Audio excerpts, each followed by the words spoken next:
Muy buenas tardes a los escuchas que nos acompañan en este cierre de semana. Gracias por estar nuevamente con nosotros en esta tarde lluviosa, por lo menos aquí en la Ciudad de México, donde estamos transmitiendo en vivo para todos ustedes. Es un gusto estar nuevamente con todos ustedes desde esta biblioteca virtual donde ya nos han acompañado bastante tiempo y nuestra esencia.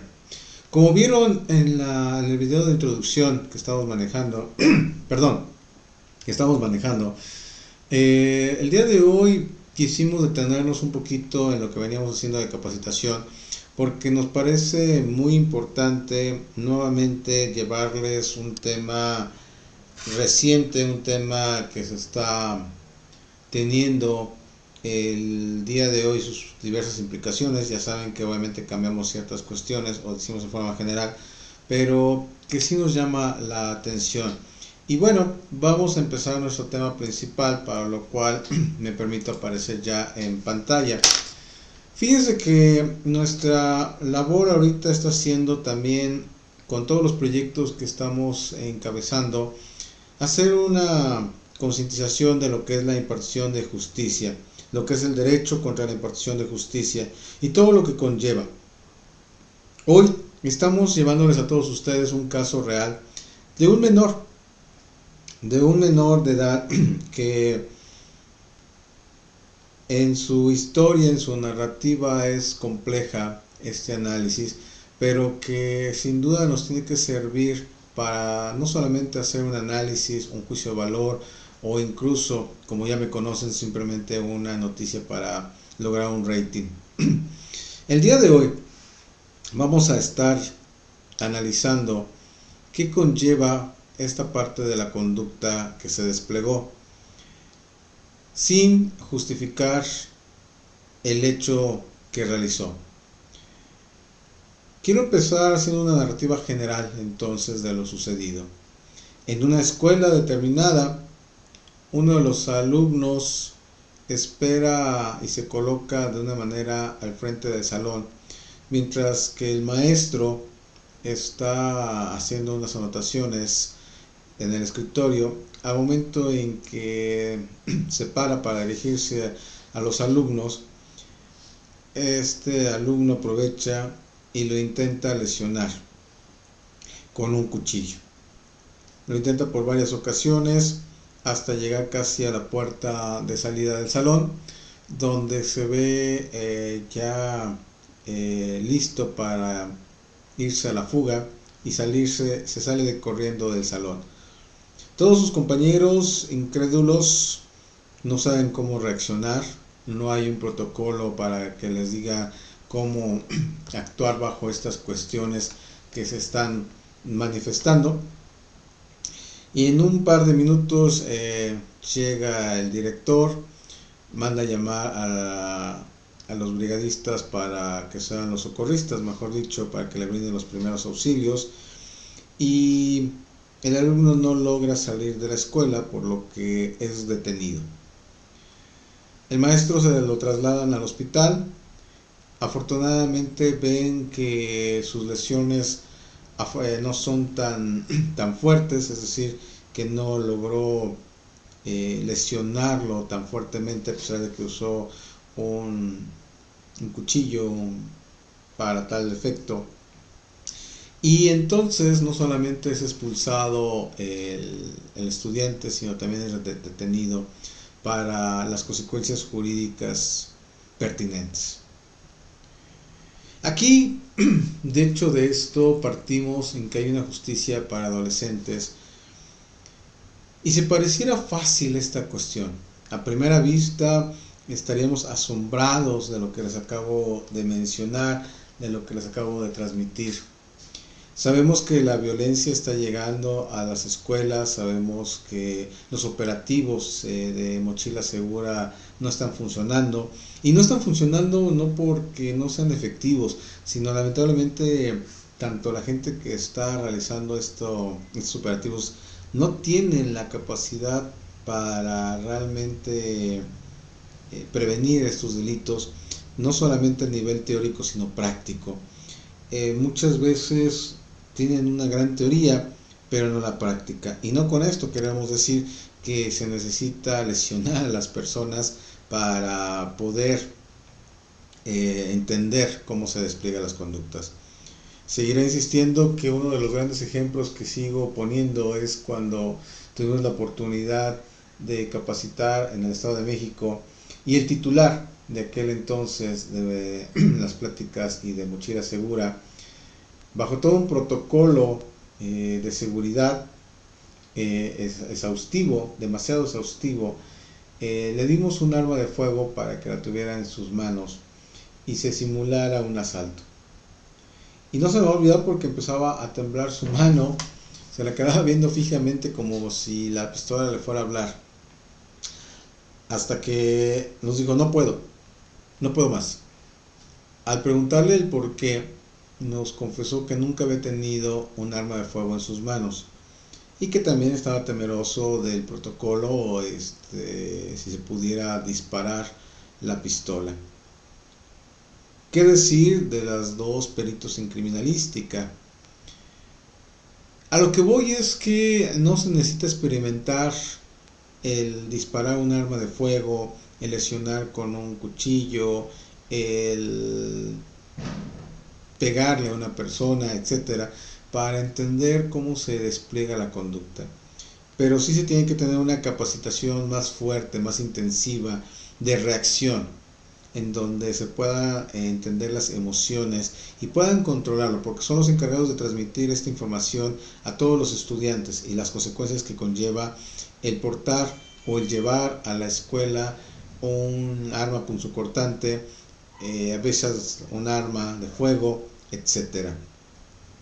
Mientras esto siga pasando y mientras no haya protocolos establecidos para tanto el resguardo de las autoridades, de los alumnos, imagínense hasta dónde vamos a llegar. Se habla muchísimo de la violencia de género, se habla muchísimo de que los maestros, las autoridades de repente hacen caso omiso, y este ejemplo que ahorita vamos a desarrollar más a fondo nos va a dar la razón. ¿Por qué? Primero porque no existe un protocolo como tal en esa escuela que permita evitar que los alumnos metan objetos totalmente ajenos a lo que se requieren para efecto de sus estudios. Segundo, porque fue muy lento la reacción de las autoridades. Afortunadamente estamos hablando que no fueron lesiones muy fuertes y que al llegar al hospital pudo ser atendido de ciertas cuestiones, contusiones y moretones como tal, heridas leves. Pero ¿qué hubiera pasado si realmente hubiera acertado con más daño las veces que intentó apuñalarlo? Estaríamos hablando de que posiblemente no estaría con el mismo nivel de vida o en su defecto también hubiese perdido la vida.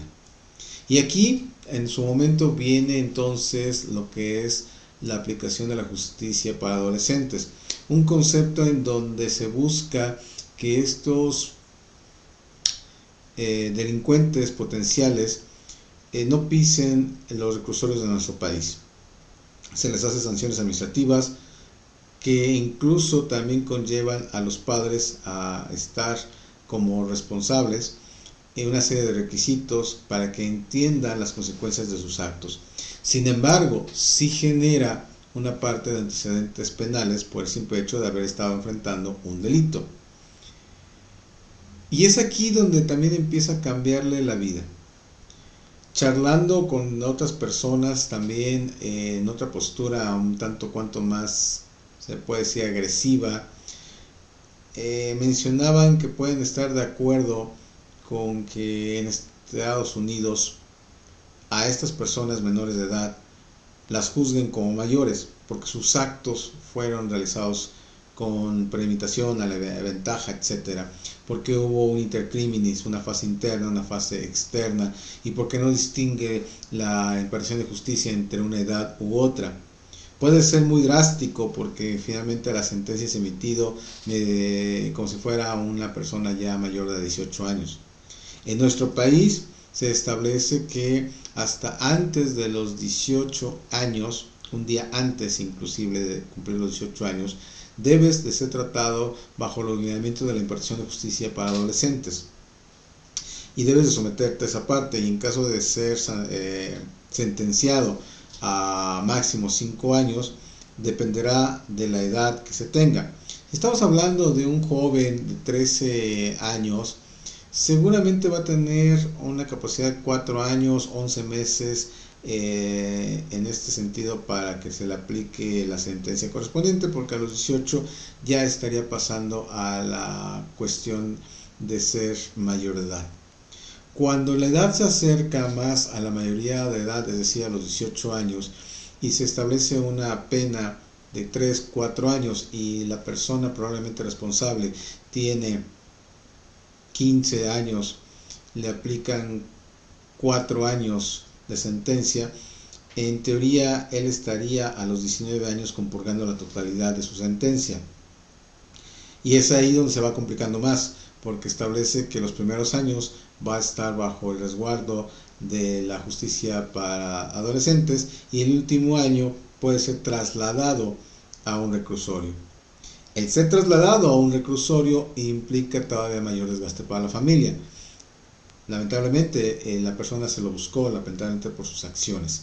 Pero ahí se dice que entonces, como va a tener un año, que ahí ya no aplicaría antes de los 18, se puede decir que es a veces donde aprenden, perfeccionan la cuestión de cometer delitos, y como van a salir al año de estar compurgando la última parte de su sentencia, muchas veces salen con odio o rencor que ellos intentan justificar, porque la sociedad, porque la autoridad me privó de mi libertad en mis años maravillosos y me cortó la libertad de tener una juventud, una plenitud de goce en estos años. Entonces ahora me voy a vengar, ahora sí voy a cometer de una manera más fehaciente los delitos, porque la sociedad es mi enemigo número uno, porque la sociedad fue la responsable de que yo me estuviera preso, cuando no es así, cuando sus actos fueron lo que los llevaron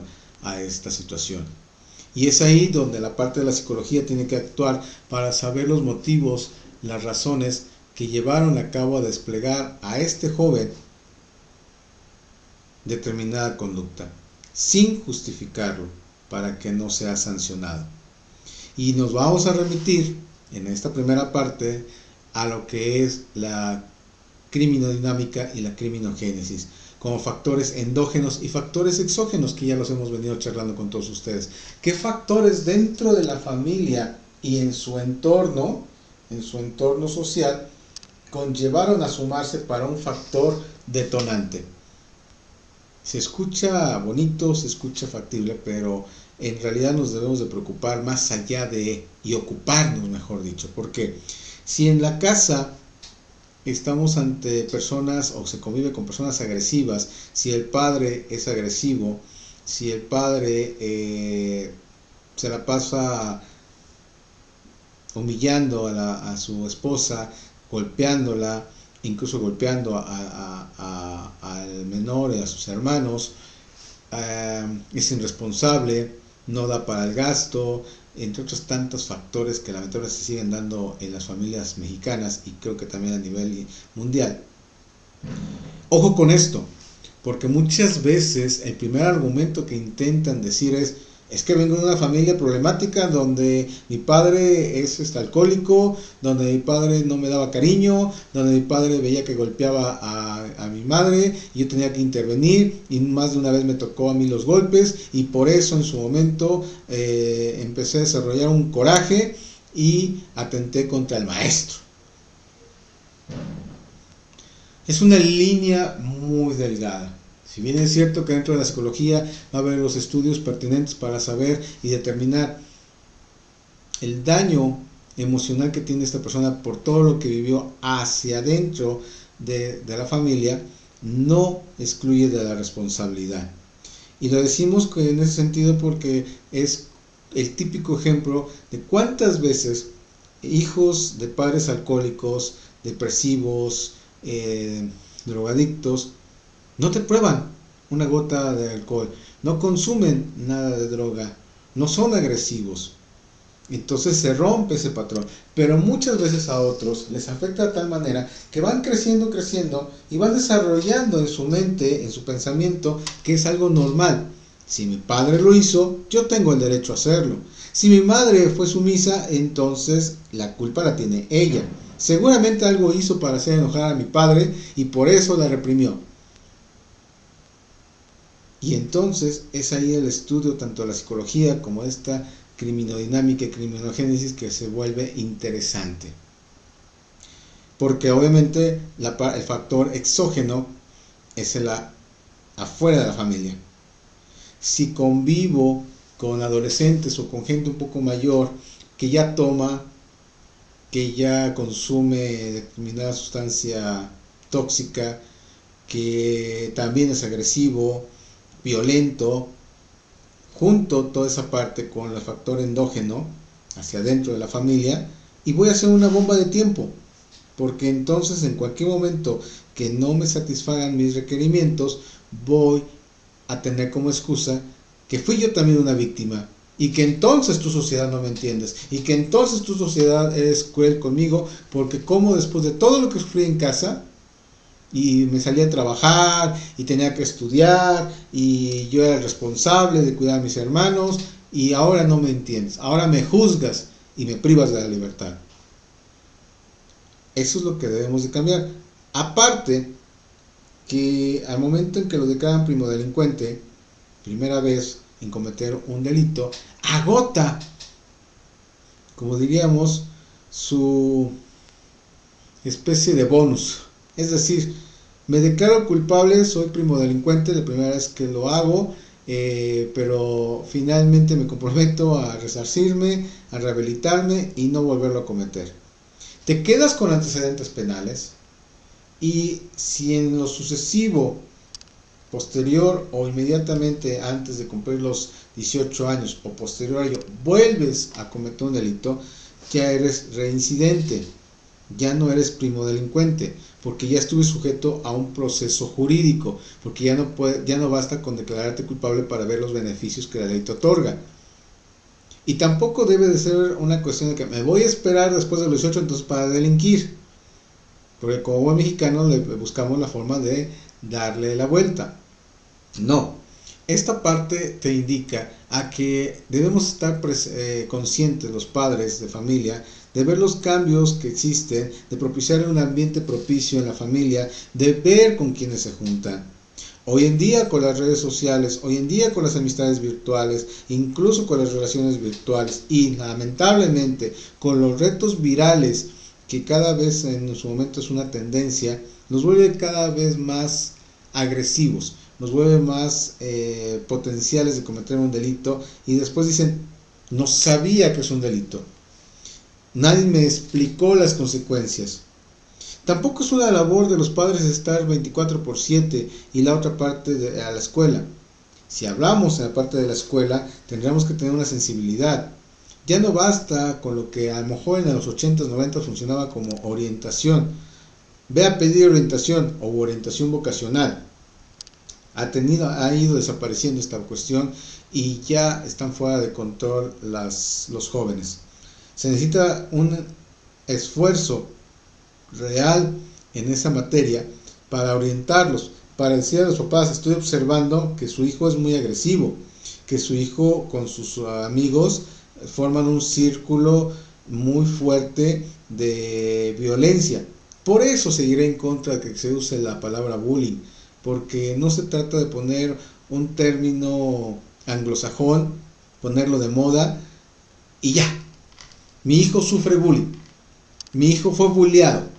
No, y como consecuencia ya tuvimos también un análisis en su momento de una alumna que, cansada de todas las humillaciones que sufría por sus compañeros, pseudo compañeros de salón, un día enfrentó a una de las agresoras y por no tener ciertos cuidados al momento de la pelea, al momento en que se produce la caída de su agresora al piso, se golpea de tal manera que pierde la conciencia y ya no despierta, la declaran muerta.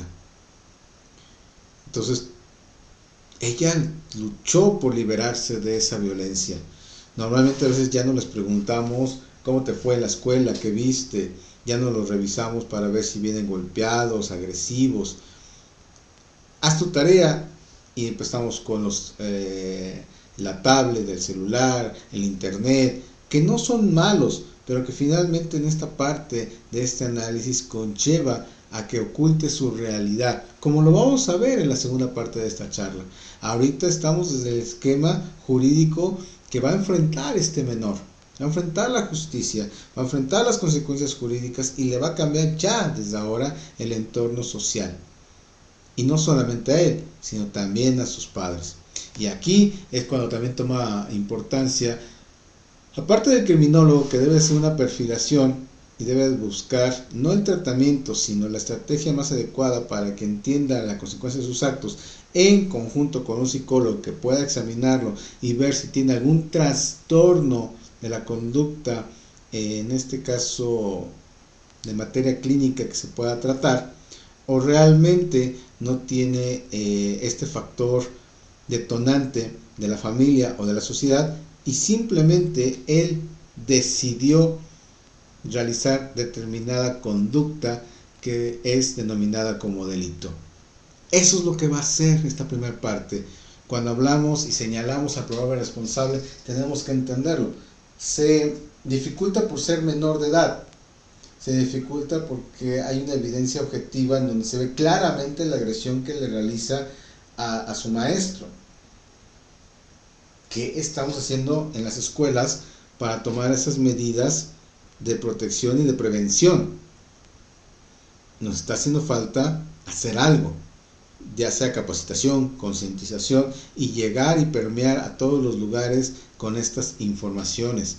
Hacer un análisis. Si bien es cierto, no les vamos a dar los elementos jurídicos a esa edad, aunque debería ser, pero sí charlas enfocadas a las consecuencias de los actos jurídicos que hagan, como es este caso en específico.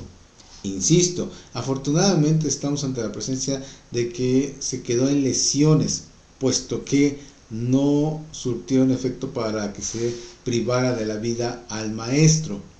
Pero aún así está sujeto a investigación, aún así actualmente está detenido y está en proceso la determinación del ejercicio o no penal por parte de la agente del Ministerio Público, el cual también no tiene una labor sencilla porque está en un dilema de ejercer o no ejercer. La evidencia presentada es contundente, pero también hay otra parte, como decimos, de la historia, donde puede inclusive cambiar el concepto que tú tengas hasta el momento de esta charla. Y para eso vamos a dar pauta a un video que ya ustedes van conociendo, que queremos seguir compartiendo con todos ustedes, y regreso en instantes para continuar con este análisis del día de hoy.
Gracias por estar con nosotros en esta emisión especial, por ver el contenido de este video donde estamos dando un agradecimiento a nuestro estilo a lo que es nuestra gran casa de estudios Argus Cursa, con una gran historia, con una gran barra de programación, y me sumo nuevamente a la invitación que te hago semana con semana en cada uno de los programas que tenemos, para que veas toda la programación que tiene, para que estés pendiente de todos sus cursos, porque aparte que son a muy buen precio, su contenido es extraordinario y no te vas a arrepentir ni de sintonizar sus programas ni de capacitarte con esta gran estación de capacitación. También estamos mencionando nuestro organismo certificador Competence, al cual le agradecemos todas las facilidades, todas las enseñanzas que nos están dando, y nuevamente reitero, 14 conferencias a partir del 12 de octubre serán impartidas por parte de la Consultoría y Capacitación en Ciencias Forenses en materia de la sociedad y la impartición de justicia, con temas muy controvertidos, en donde vamos a buscar el desarrollo de que identifiques, de que conozcas, de que analices todo lo que conlleva un juicio, todo lo que conlleva esa famosa impartición de justicia, y hasta dónde realmente se habla de una impartición de justicia al momento de la sentencia, o desde el ejercicio de la acción penal o no ejercicio de la acción penal, entre muchas otras cosas que estamos preparando. Y la verdad es que estas 14 primeras conferencias nos lleva a tener un trabajo arduo, responsable, de aquí a marzo del 2024, y así se están cerrando grandes proyectos con este gran organismo Competence. A nivel de la certificación nos seguimos capacitando y reafirmando conocimientos y aprendiendo nuevos conocimientos. Y nuestras redes sociales para que ustedes se pongan en contacto, para darnos sus dudas, sus comentarios, qué temas les gustaría que desarrolláramos para todos ustedes, y próximamente vienen grandes sorpresas y beneficios para ustedes, Argus Cursa. Bueno, decíamos entonces, después de esta información comercial, que vimos la primera parte de la agresión que realizó el alumno al maestro. Pero ¿qué creen? También hay la otra cara de la moneda, según se dice y según se están realizando las investigaciones. Cuando se ve este contexto y a través del video que está circulando, que circuló, se ve que este alumno está al frente del pizarrón, insisto, el maestro sentado, y cuando se para es cuando sufre la agresión. En entrevistas realizadas, en una investigación realizada por el personal correspondiente ahorita, se pudo enterar que el alumno, según versiones de los testigos, sufría humillaciones constantes del docente, que el docente gozaba, disfrutaba con evidenciarlo, tal vez desde ponerle orejas de burro, burlarse, dirigirse de una manera impropia hacia él, etcétera, etcétera, a tal manera que lo humillaba todos los días ante sus compañeros. Ya a esa edad, el daño es tremendo, el que alguien te humille, el que alguien te evidencie ante un círculo de amistades que estás luchando todos los días por pertenecer. Insisto, esto no va a justificar el hecho delictivo. Pero así como puede ser sancionado el menor, ¿qué va a pasar realmente con el docente, con esas humillaciones? Si podemos consultar el código, si pudiéramos consultar el código penal, difícilmente encontraríamos algún delito relacionado con el despliegue de esas conductas del docente. Aparte, tengo la facultad, tengo el poder que me da el ser el maestro, y a mí no me pueden decir que estoy mal, que estoy realizando algo impropio. Entonces tengo la autoridad para educar. Sí, educar en la parte de los conocimientos. Si el alumno o alumna comete una conducta inapropiada se dirige a ti de una manera que no es correcta, deberás de hacerlo conducente administrativamente para enterarle a sus padres y en conjunto, padres y escuela, padres, directivos y docentes, tomar una decisión para corregir ese mal comportamiento. Pero jamás podrás tú humillar de sobremanera a nadie. Y aquí entonces tendremos que referirnos o hacer una semejanza a lo que es la violencia intrafamiliar en su fracción de la parte emocional e incluso física. Porque dice claramente que las lesiones son, no solamente, mejor dicho, no solamente son aquellas físicas, sino todo aquello que perjudica la salud de la persona física, emocionalmente. No se ve afectado de golpes, pero sí emocionalmente. De ser cierto esta versión, se tendría que tanto sancionar al alumno por haber cometido esa infracción de pretender lesionar acuchillando a su maestro, como al mismo maestro por haber lesionado emocionalmente al menor. Y les dije que posiblemente iba a cambiar su punto de vista, porque a lo mejor ahora están pensando que en este caso el menor es la víctima. Víctima, victimario, victimario, víctima. Uno y otro tuvieron los dos roles. Y el maestro también pasó por un intercriminis. Y el maestro pasó por la fase interna y la fase externa, por supuesto.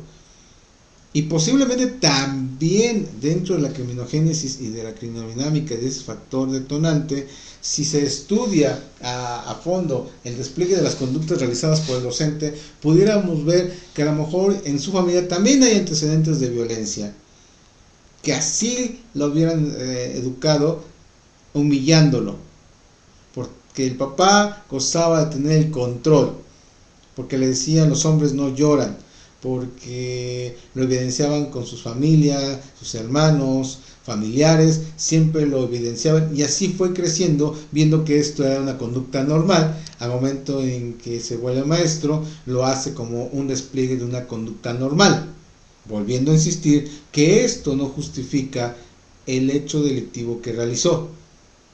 La pequeña gran diferencia es que entonces no va a ser sancionado el docente como menor, por supuesto que no. Tendrá que ser sancionado como una persona adulta, por supuesto. Y de esta cuestión que estamos analizando hay dos víctimas y dos victimarios. Pero más allá de eso, el daño también hacia terceros por el impacto que tuvo todos los días ver cómo lo humillaban y decir, mejor yo no me meto, mejor yo le digo a todo que sí al maestro, mejor le digo que aunque yo crea tener razón en una calificación, en una investigación, le digo que él tiene razón. Y el impacto de ver cómo era lesionado el maestro ante cierta ya explotación emocional, también se tiene que ver esa parte. Entonces están afectados también terceros, que es todo el salón. Y también hay otro responsable, que es la escuela. ¿Cómo contratas? ¿Cómo seleccionas a los docentes? Es que es la excelencia de los conocimientos porque tienen una dinámica, unos conocimientos impresionantes. Sí, nada más que no tiene manejo de grupo, nada más que es poco tolerante y entonces busca el control a través de las humillaciones. Quien no me obedezca lo humillo. Hasta que llega el momento en que dices, ya me voy a revelar. ¿Quién eres tú para seguirme humillando ante mis compañeros? Y yo creo que ya es tiempo de tomar la justicia en mis manos y hacerte sentir un poco de lo que tú me haces sentir. Porque he llegado a odiarte como docente.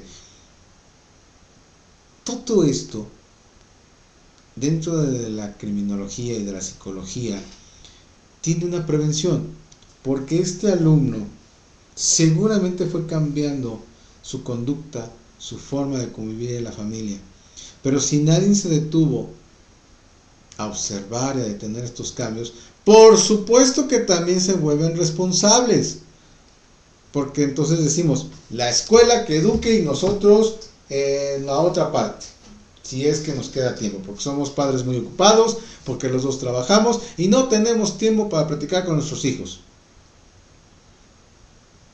Y el hijo se calla en lo vivido. El hijo no tiene con quién platicarlo por también el miedo a que se burlen y decir, pues defiéndete. O si el padre es muy agresivo, decir, pues defiéndete. ¿O qué? Aparte, ¿eres una marica? Defiéndete, porque si no te defiendes tú, la próxima vez que yo me entere que no te defiendas, llegando a casa también te surto. Frases ochenteras, noventeras, seguramente sí, pero que también hoy en día siguen existiendo. Y entonces el alumno va buscando la manera, va diciendo, no, si no me defiendo, y se entera mi padre, me va a ir como en feria. Pero imagínense que hubiera terminado con la vida del docente. Una familia del docente con un duelo por la pérdida. La familia del adolescente ante la aplicación de la ley de justicia para adolescentes. Lo estoy haciendo en forma sintética el nombre porque tiene un nombre más amplio. Los alumnos impactados por lo sucedido. Y la escuela, bien, gracias. La escuela sin investigación, sin sanción. No. Aquí también va a tener que entrar el sociólogo, va a tener que entrar el tanatólogo y explicarles junto con el criminólogo y el psicólogo en conjunto y en trabajo en equipo las consecuencias que se están teniendo, con independencia de dar parte a la autoridad correspondiente y que se haga una investigación exhaustiva de los controles que tiene la escuela sobre sus maestros, sobre el perfil, cuántas quejas de los padres de familia tiene la escuela y no hacen absolutamente nada. ¿Cuántas veces hemos escuchado esa parte donde dice, es que sí me quejé? Regreso al ejemplo de la niña. Manifestó que sí se había quejado, que sí había manifestado y que la autoridad estaba muy ocupada. Pues tal llegó un momento en que por estar ocupado se perdió una vida, un futuro, un talento. Pero la escuela siguió funcionando. El director siguió en funciones. Aquí está pasando exactamente lo mismo. Fueron dentro de las instalaciones de la escuela. Por lo tanto, los primeros responsables son las autoridades de la escuela, por no poner atención en las dinámicas de sus maestros, en cómo se sentían los alumnos, escucharlos y retroalimentarlos con los padres y decirles si ha visto o ha detectado cambios en el humor, en el temperamento de su hijo o hija. El que ya no quieras ir a la escuela, el que te resistas, el que cambies de semblante, el que siempre estés serio, triste, frustrado, tendrán que ser indicadores de que algo está pasando en la escuela. Y por ende, por muy ocupados que estemos, tendremos que revisar y analizar y visitar la escuela, preguntarle a los compañeros, involucrarnos, no, comprometernos sí en el ambiente social sin caer en una invasión de la intimidad y de su entorno social. Es decir, puedo tener contacto con las amistades de mis hijos hasta cierto límite, sí. Puedo pedirles que me den información de cómo lo ven a mi hijo, si ven algún cambio, si han sido o están enterados de que ha habido alguna cuestión de agresión, sí. Cómo lo ven en la escuela, cómo se comporta la escuela, es válido. Ir a las escuelas con las autoridades y que las autoridades tengan la suficiente capacidad de decir, sí, por esto y por esto pasa esto, pero ya estamos tomando acciones sobre esto. No solamente ya fue sancionado, sino también le estamos dando pláticas al respecto y estamos vigilando y supervisando la capacidad de manejo de grupo, de tolerancia o intolerancia de nuestros maestros, porque ya tenemos charlas en psicología, porque ya mandamos a llamar a un sociólogo que nos diga cómo en sociedad, que es una pequeña sociedad de la escuela, podemos estar teniendo reglas de armonía. Pero si ya se despliega ahorita, como ya pasó esta conducta, ya estamos en problemas jurídicos, ya estamos en un desgaste donde también, ahora qué va a pasar, los dos dentro de su forma de pensar se les puede conceder la razón, pero también a los dos se les hace responsables.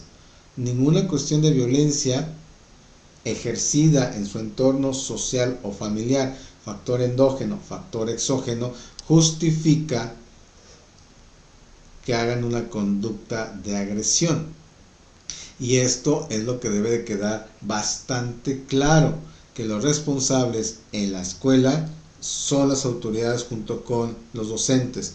Es una cuestión formativa donde vas a adquirir nuevos conocimientos y vas a empezar a sociabilizar. Pero en la escuela, en la casa también se dan valores, también se da educación, también se propicia una plática de cómo estás. He visto estos cambios, te veo diferente.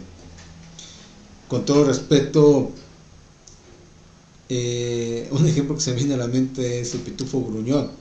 Odiar. Pues a nadie le gusta que le vaya mal en la escuela o que lo traten mal en la escuela.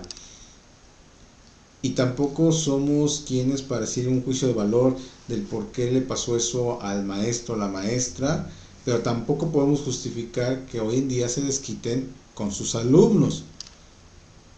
¿Qué filtración en recursos humanos estás teniendo para ver que no eres un detonante, como lo vimos ahorita, que a través de diversas humillaciones el menor dijo, basta, no más?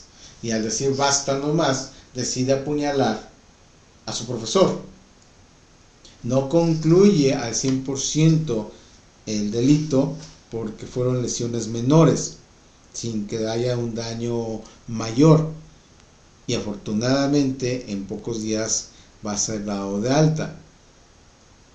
Pero ya fue inmerso en una expulsión, ya está siendo investigado.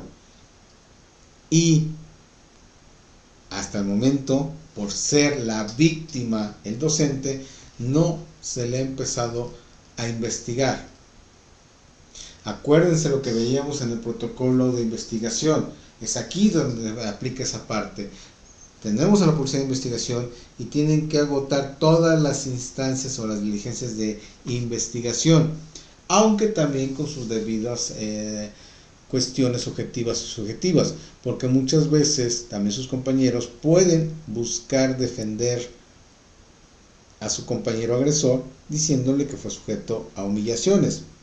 Bueno, pues mediante un examen psicológico va a poder determinarse si hay un daño y alguna terapia va a conllevar a saber los motivos principales de esta cuestión emocional que ha vivido, que ha sufrido y que ha alterado su comportamiento. Pero también del lado del docente tendría que ser exactamente a la par. Insisto, estamos ante lesiones versus humillaciones, que fue el título que le dimos el día de hoy a esta emisión especial. Tendríamos que hacer una reconstrucción de hechos a través de la criminalística. Tendríamos que hablar de la criminología a nivel de criminogénesis, criminodinámica. Tendríamos que ver qué factores en psicología fueron los detonantes de esa conducta, para apenas estar en condiciones de dar una primera hipótesis de ver, como decíamos en antaño, qué fue primero, el huevo o la gallina. Aquí se trata de esclarecer esa duda razonable, porque el juzgador va a decir, talos años vas a estar sancionado como joven, pero se deja atrás la otra parte. Por eso es que estamos desarrollando temáticas de hasta dónde llega el derecho y hasta dónde va a llegar la impartición de justicia. el docente está pidiendo una impartición de justicia. Y se puede ser entendible con la expulsión del alumno. Ya impartí justicia como escuela. Ahora tu autoridad responsable lo vas a sancionar mediante una sentencia a tales años bajo estas características dentro de la justicia para adolescentes. Ya se emitió sentencia, ya se emitió justicia, ya se impartió justicia. Ya vamos 2. En la casa, pues va a decir, bueno, pues como echaste a perder tu futuro, ahora vas a trabajar, ahora vas a hacer las labores de la casa, ahora esto, aquello y z, y no quiero ni una queja, 0 permisos, 0 amigos, 0 nada, tolerancia 0. Ya impartí justicia familiar. ¿Será cierto? ¿O hemos reforzado con estas 3 formas de impartir, hemos reforzado la conducta delictiva del menor, que a lo mejor lo hizo sin pensar, pero ante esas consecuencias dicen, sí, y nadie me considera de mi historia, y nadie pudo investigar, preguntarme qué yo pasaba en la escuela? Voy terminando mi sentencia juvenil, entonces ahora sí van a ver que yo soy agresivo, que yo voy a atentar contra la sociedad, a esa sociedad que me margina, a esa sociedad que no me quiso escuchar, incluyendo padres, directivos y autoridades. Y seguramente va a rescindir, va a volver a cometer un delito y cada vez se le complica su vida. Del otro lado, tendríamos que hablar mínimo de una investigación en la escuela, exhaustiva, de cada alumno y generación que le ha tocado impartir clases al maestro, de los controles administrativos que tiene la escuela para la contratación de maestros, si les aplican controles antidoping, aunque suena muy drástico, de alcohol y de otras sustancias tóxicas. Ya no se le va a poder castigar familiarmente, pero sí se va a poder trabajar en un entorno social de un estudio o de un caso de estudio para determinar de dónde pudo provenir, mejor dicho, esa capacidad de humillar. ¿Cuál es el rendimiento escolar de los alumnos? ¿Cómo ven al maestro en relación a sus actos? Y por supuesto, si los padres actúan a tiempo, denunciar también estas humillaciones, que sea investigado si realmente cometió esta serie de conductas violentas a nivel emocional. El resultado versará en 2 sentidos, tanto para el adolescente como para el docente. ¿Pueden ser excluyentes? No.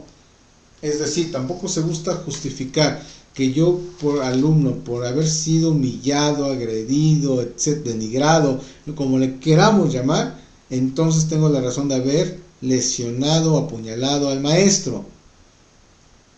O viceversa. Yo, maestro, tengo la razón de solicitar todo el peso de la ley a este adolescente, de solicitar su expulsión porque estuvo en riesgo mi vida al momento en que fui agredido. Realmente en este contexto que les acabo de comentar, ¿pudiéramos hablar de una impartición de justicia? Nada fácil ese tema. Les puedo adelantar que se aplicó el derecho en su modalidad correspondiente, pero realmente ¿qué va a ser esa impartición de justicia? ¿Cómo vamos a lograr que se imparta una verdadera justicia? Y esa es la labor que se tiene. No solamente, como hemos insistido, dar la noticia, buscar un rating, 3 minutos, se acabó, ya informé. Y luego, ¿cómo que qué pasó?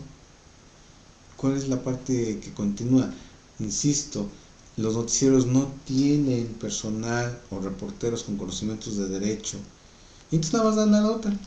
Van, busca a los padres, van, busca a los compañeros, los graban, los presentan en su noticiero y atentan al debido proceso. Ya fue, con el simple hecho de mostrar las caras de los padres, de los testigos, ya vamos a perder un proceso.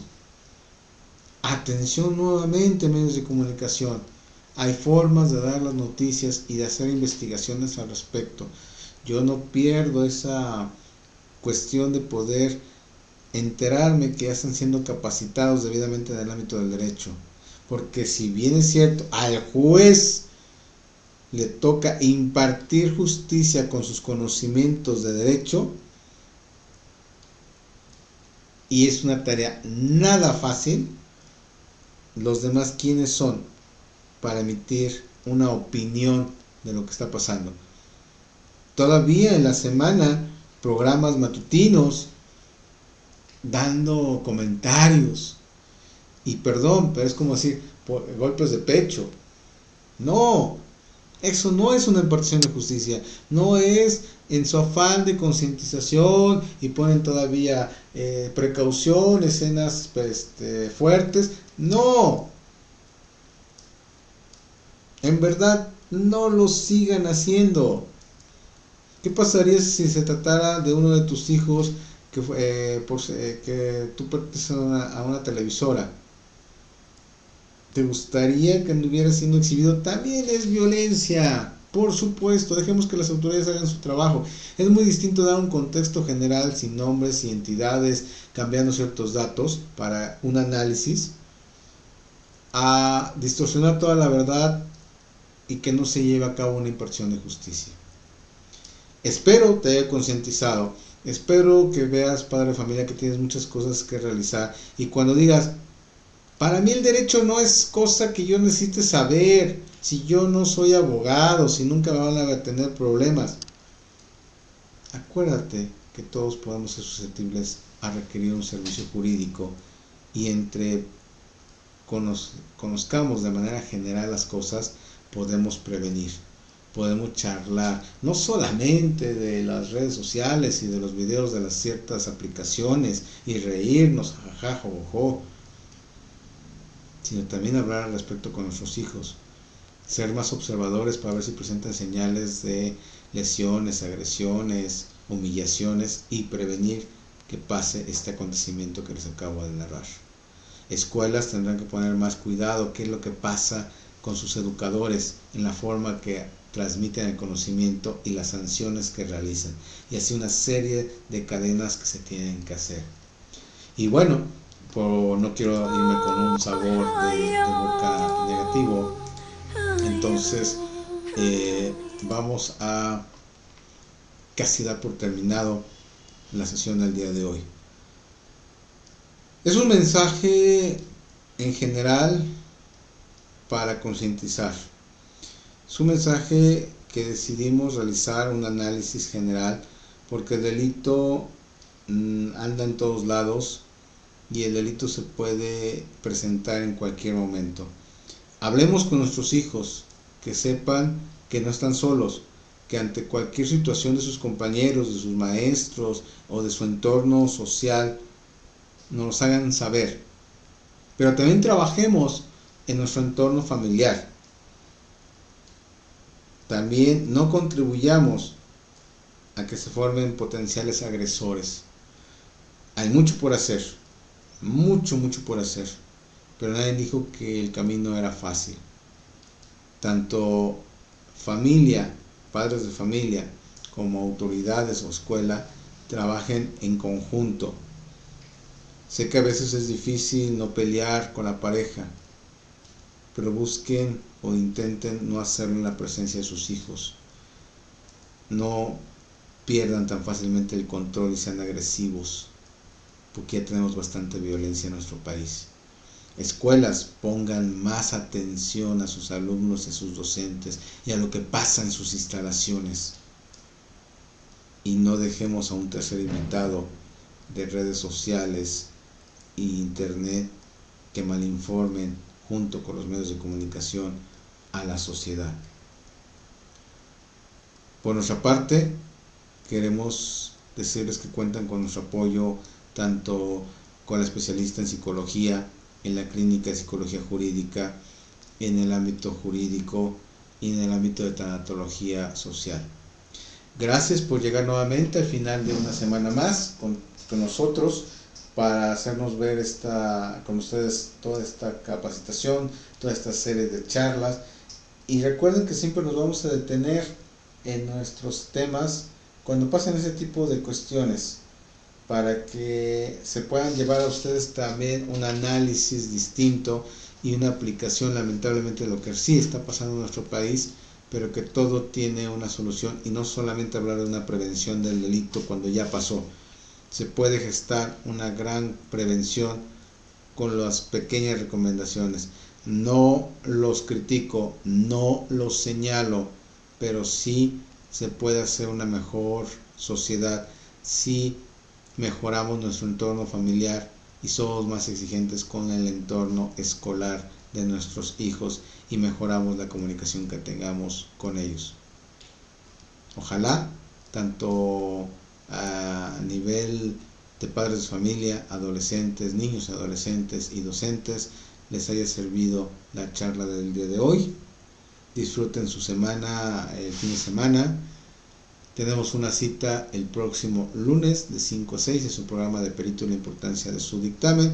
Continuaremos con un nuevo dictamen, como lo hemos venido haciendo, su análisis, sus aportaciones, y veremos qué preparamos para su charla de capacitación de calidad de las ciencias forenses. Agradecido a nombre de todos los que componemos el equipo de la Consultoría de Capacitación de Ciencias Forenses por todo lo que están confiando en nosotros, ustedes que están del otro lado, Argo Escuchas, ustedes que forman parte activa en cabina y de la gran empresa que es Argos Cursa, a ustedes, mi equipo de trabajo, a todos ustedes, sociedad en general, muchísimas gracias, y me despido diciéndoles a todos ustedes, Namaste.